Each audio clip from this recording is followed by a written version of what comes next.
Antes de falar da semana, eu quero que você sinta uma coisa. Mangala, Marte, está em combustão ainda, mas essa combustão já está diminuindo. Então, hoje a gente está com mais ou menos uns 40% e isso vai baixar para uns 32% até o dia 28. Isso é importante porque quando Marte está combusto, a tendência é sempre a inflamação. Tanto a inflamação dos humores quanto a inflamação do corpo mesmo. Então, raiva, impulsividade, irritação, pequenas inflamações no corpo. E agora esse foco começa a baixar. Por quê? Conforme Marte vai se afastando do Sol, isso acontece. Então a gente consegue perceber isso com menos explosão, menos reatividade. E a gente ganha um espaço maior para a gente poder sentir e agir. Um espaço entre o sentir e o agir. É como se o universo estivesse dizendo: respira antes de reagir. Antes de você falar alguma coisa, antes de você tomar uma decisão, respira um pouquinho. E isso muda completamente a qualidade da nossa semana, porque até então nós vínhamos de um lugar, desde dezembro, de uma série de combustões, inclusive agora o eclipse, que não é uma combustão, mas, enfim, também aflora muitos sentimentos, as sensações, as emoções. Então a gente vem de um lugar já de acúmulo de sensações intensas. Outra coisa que a gente já vem e começa a semana é com Shani, que é Saturno, continuando, né? Ele recém entrou em Uttarabadrapada e agora ele continua, então, nessa nakshatra, que evoca na gente um senso muito maior de responsabilidade. Ele evoca maturidade pra gente. E assim, a gente acaba construindo uma estrutura interna mais forte, mais estável. Então, não sei se você percebe a diferença, né? Antes, com Marte trazendo as inflamações, qualquer responsabilidade podia virar uma irritação. Agora, você pode sentir uma estrutura maior ao invés de uma impulsividade. Então, às vezes, a situação até a mesma na sua vida, você passa pelas mesmas coisas que você vinha passando no último mês, ou até mesmo nos últimos 2 meses, a situação em si não mudou, mas a forma como você sente mudou muito, né? Você tem uma outra resposta interna perante os eventos. Lembrando que a gente tem vivido tempos muito intensos, mais ou menos, né? Piorou muito, na verdade, no final de dezembro do ano passado, tá? Outro ponto que a gente tem agora acontecendo já é um Yuti, que é uma conjunção entre Buda, Shukra e Rahu. Então, Mercúrio, Vênus e Rahu. E aí, essa conjunção poderosíssima que acontece em Kumbharashi, que é Aquário, já mostra pra gente 3 conceitos, traz pra gente 3 temas. Um é a mente, o outro é o desejo, e o outro tema, né, na verdade não é bem um tema, mas é uma forma, que é a amplificação. Isso tudo mexe com a mente coletiva, né? A gente está falando sobre o signo de Aquário, né, de Kumbharashi. Então, a gente está falando sobre um modo de enxergar além do próprio ser humano, mas um modo coletivo de existência. Então, aqui surgem ideias e os desejos também ficam mais intensos, né? A gente pode tender a fazer mais comparações em relação a nós, em relação à nossa evolução, em relação ao mundo, à evolução do próprio mundo, né, da própria sociedade. E tem uma vontade muito grande de inovar e de mudar tudo, e isso pode até se refletir no meio da política também, que é uma das formas que a gente se estrutura para poder se organizar, né? Mas também pode trazer uma certa inquietação, né? Afinal, a gente tem Rahu presente ali. E, inclusive, é algo que os eclipses ativam. A pergunta não é bem o que vai acontecer, mas a pergunta é se você percebe o que vem se movendo dentro de você enquanto essas ondas passam, né? Essas ideias, enfim, tudo isso que eu falei agora. E agora a gente entra, então, na parte da semana em si, tá? Até agora eu tô só apresentando um cenário para vocês, como é que a gente tá entrando nessa semana. E a semana começa realmente agora. Então, nesse vídeo, né, começa a partir desse ponto. No dia 23, a gente vai ter Mangala em Kumbharashi, então Marte ingressando no signo de Aquário. E aqui traz pra gente um tema de impulso mental, né? É quando Marte entra em Kumba, a ação deixa de ser corporal e começa a virar uma estratégia. Então, em vez de ser algo físico e muito mais voltado para a ação em si, a gente está começando a pensar numa estratégia, a elaborar caminhos para a gente poder atingir os objetivos. Então, não é tanto um movimento de impulsividade, onde eu faço só o que eu quero, onde eu só vou olhar para aquilo que eu tenho vontade de fazer, mas também para aquilo que vai impactar mais pessoas, tá? Então, eu faço não porque eu quero, mas eu faço porque eu entendi alguma coisa, eu aprendi alguma coisa. E aí pode surgir uma vontade até de mudar a estratégia que você vinha tendo desde então.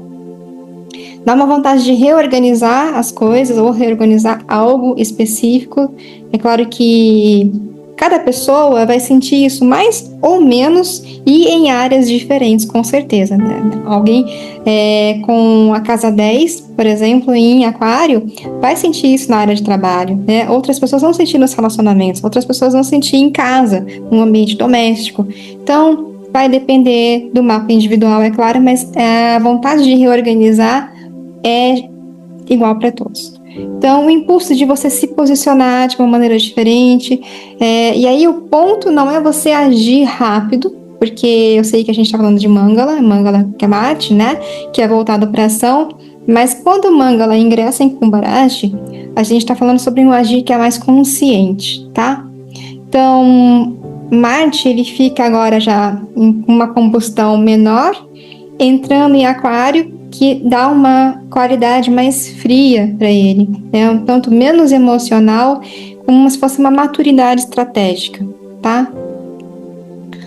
E dia 27, a gente vai passar pela conjunção entre Sol e Rahu, e realmente é uma conjunção bem impactante. Por quê?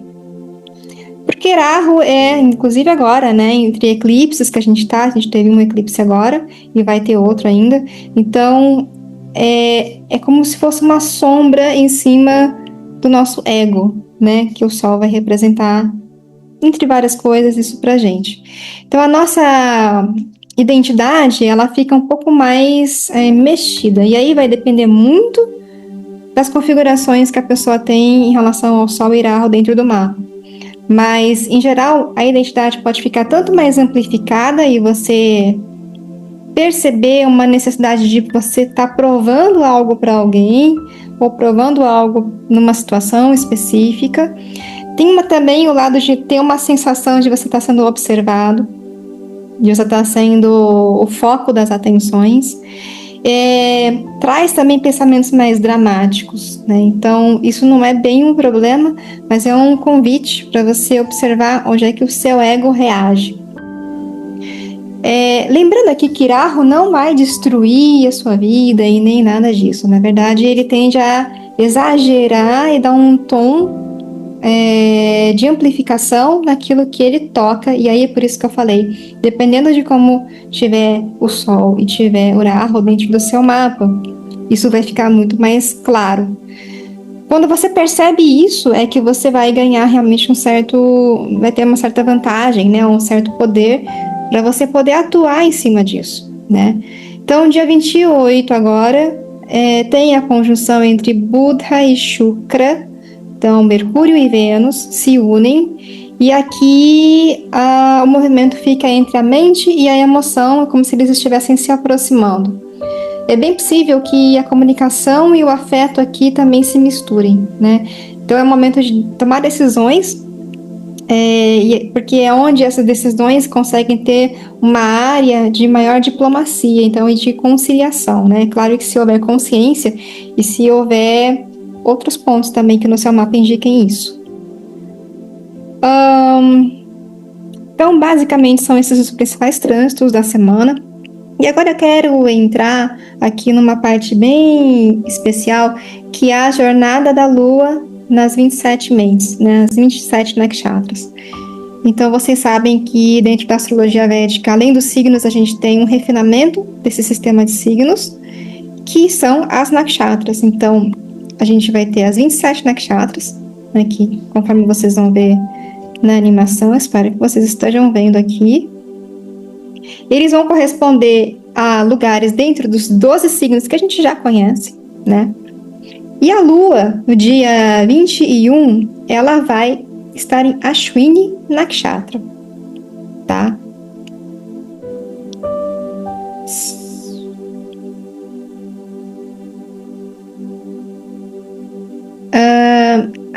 Ashwini, então, no dia 21, fala sobre início, sobre um impulso e um movimento que se inicia, tá? É a energia do primeiro passo, mas não é um passo qualquer, não é um passo reativo, pelo menos não tem que ser, né? Um passo mais consciente, tá?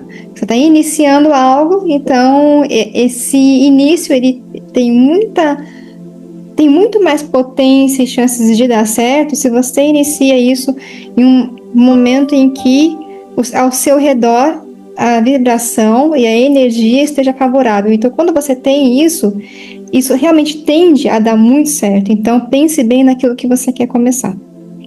No dia 22, a Lua vai para Bharani Nakshatra.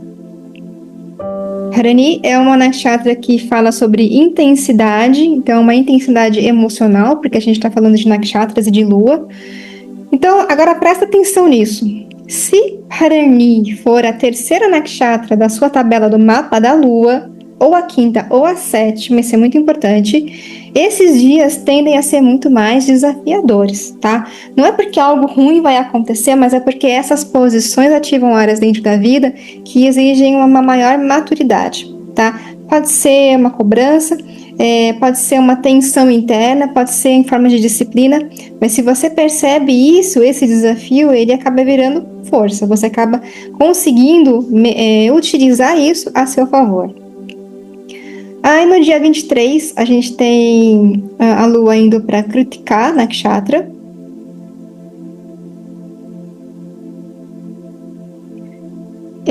Kritika é o fogo do discernimento, né? Ele corta tudo aquilo que não serve. Então, se Kritika estiver na quinta posição na sua tabela do mapa da Lua, isso pode ser que indique um dia realmente que exige uma decisão e que você sinta um certo desconforto antes de obter a clareza, tá? Mas é claro que existe aqui uma potência muito grande para você poder decidir aquilo que você tem que decidir naquele dia. Mas realmente é um dia mais intenso. No dia 24/2, então a Lua vai para Rohini Nakshatra. E aí, aqui o cenário muda completamente, né? Rohini é a fertilidade, é o crescimento, simboliza também a beleza, e aqui ela vai falar sobre algo muito importante. Se Rohini estiver na segunda nakshatra da sua tabela, isso indica um potencial de prosperidade muito maior do que para os outros, né? Então, fala sobre um aumento realmente de recursos, um aumento real de recursos, traz boas movimentações materiais, mas só se você perceber, é claro, se você estiver atenta. Então, verifique no seu mapa da Lua se Rohini é a segunda nakshatra da sua tabela, e nesse dia você vai ter boas oportunidades acontecendo. No dia 25, a Lua vai para Mrigashira Nakshatra, que gera muita curiosidade e uma busca, né? Como se fosse um movimento mental muito intenso e muito constante nesses dias, nesse dia especificamente. Então, é um dia de você observar pequenos pensamentos, né? Vai passar muita coisa pela sua mente e você observar o que é que passa aí na sua tela mental. No dia 26, a gente tem a Lua passando por Ardra, que fala sobre uma transformação emocional. Então, se Ardra é bem importante, né? Porque Ardra é uma nakshatra bem intensa também e bem polêmica, né? E aí, se a gente soma isso com Ardra sendo a sua sétima nakshatra no mapa da Lua, isso pode ativar uma tensão interna realmente muito forte. Lembrando que Ardra tende a trazer uma limpeza, né? É como se fosse uma limpeza, só que através de raios e trovões, né? Não é bem pela chuva, é pela tempestade. Então, mas é uma tempestade que ainda assim te ajuda, depois que passa, né? A reorganizar um pouco como estava a sua vida antes, tá? Mas é claro, né, dependendo da posição que Ardra representar dentro do seu mapa da Lua, na sua tabela, isso tende a ficar realmente um tanto problemático, né? Pode ser um dia um pouco intenso. No dia 27, a Lua vai estar passando por Punarvasu. E aqui fala sobre um recomeço sutil, né, oportunidades que voltam. De repente é um dia para você repetir alguma coisa que você já tinha feito ou revisar e recomeçar. No dia 28, a Lua vai estar passando por Pushya Nakshatra. E Pushya fala sobre proteção, sobre crescimento, né? Se Pushya for, inclusive, a sua segunda nakshatra na sua tabela do mapa da Lua, isso indica estabilidade, mas não é qualquer estabilidade. É uma estabilidade seguida de uma expansão de recursos. É realmente um trânsito da Lua muito favorável para você, tá? E claro que nada disso vai ser automático, que depende de outras configurações do seu mapa, mas só essa indicação já mostra pra gente que é um gatilho. Um bom gatilho, né? Então, aqui tá a diferença entre assistir os trânsitos e viver conscientemente, né? A partir deles. A Lua, ela ativa áreas diferentes para cada pessoa, né? E para alguns, por exemplo, Guarani vai ativar desafios profissionais, que nem eu falei. Para outros, vai ativar relacionamentos. Para outros, saúde. E por isso que perceber a sua tabela muda tudo, né? Porque torna tudo isso muito individual. Você deixa de viver no genérico, né? E começa a viver mais no específico. Então, aprofundando um pouquinho, toda vez que você encontrar nakshatras que significam para você a terceira, a quinta ou a sétima nakshatra, né? Sempre vai trazer para você ou esforço, ou desafio, ou algum tipo de risco, algum tipo de confronto. E pode também significar um relacionamento, pode significar sua relação com o outro. Claro que vão ter outras configurações também, muito mais positivas, e você saber disso acaba te ajudando a se planejar um pouco além do que aquilo que eu estou te falando agora. Então, lembrando que o trânsito em si, ele não cria nada, ele não cria um evento, né? Rahu mesmo, pela potência que ele tem, ele só amplifica aquilo que já existe. Então, ele ativa uma área dentro do seu mapa, né? E quem cria o resultado é o nível de consciência que você estiver tendo naquele momento, né? E aí a gente entra no campo das nakshatras, que é o campo mental, que é o campo da mente coletiva também, mas que com o mapa da Lua você consegue pegar esse campo coletivo e aplicar para um campo individual. Então, esse é um ponto muito profundo. Às vezes você acha que os dias bons também não são importantes, e isso também desculpe, às vezes você acha que os dias bons são os mais importantes, mas não é verdade, porque os dias mais desafiadores também mostram onde que você ainda está precisando melhorar, né?